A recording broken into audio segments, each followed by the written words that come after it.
திருச்சிற்றம்பலம். தினம் ஒரு திருமந்திரம்.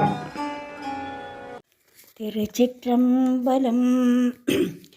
ஆகாசமாம் உடல் அம்கார் முயலகன் ஏகாசமமாம் திசையெட்டும் இருக்கைகள் மோகாய முக்கண்கள் மூன்றொளி தானாக ஆகாயமன்றுள் நடம் செய்கின்றானே.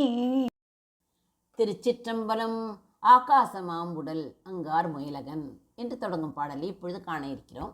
எம்பெருமான் சிவன் ஜீவனின் அறிவு பெருவெளியில் நடனம் செய்யும் விதத்தை தான் இது குறிக்கிறது. அகண்ட ஆகாயமே ஈசனின் உடலாக விளங்குகிறது. அந்த ஆகாயத்தில் உள்ள கரிய இருள் என்ன? அறியாமை ஆகிய முயலகன். விரிந்த மேலாடை போல தோன்றும் 8 திக்குகள் அவன் கைகள் முக்கண்கள் ஆகும். கதிரவன், நிலவு, அக்னி இவ்வண்ணம் ஈசன் ஆகாச பிரிவுகளில் அற்புத நடனம் செய்கின்றான். அதாவது அந்த ஆகாயத்தில் உள்ள கரிய இருள் அறியாமை என்று பார்த்தோம். அதுதான் முயலகன். விரிந்த மேலாடை போல தோன்றும் அந்த திக்குகள் எல்லாம் யாது?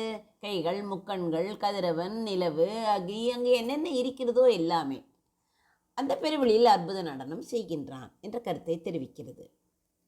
நாம் தினமும் பார்க்கிறோமே, இந்த ஆகாயமே இறைவனுக்கு உடலாக இருக்கிறது.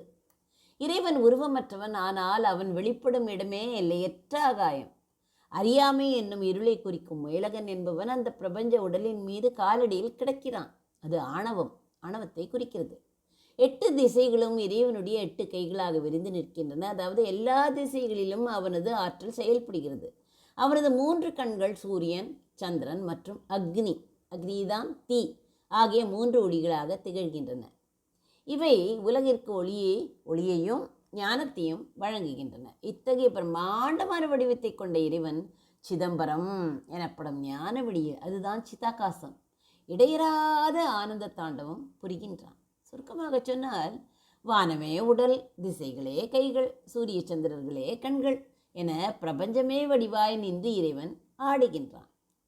சரி, இந்த முயலகன் யார்? புராண கதையின்படி தாரகவனத்து ரிஷிகள் தங்களது ஆணவத்தால் ஒரு அரக்கனை, முயலகன், அவன் யார்?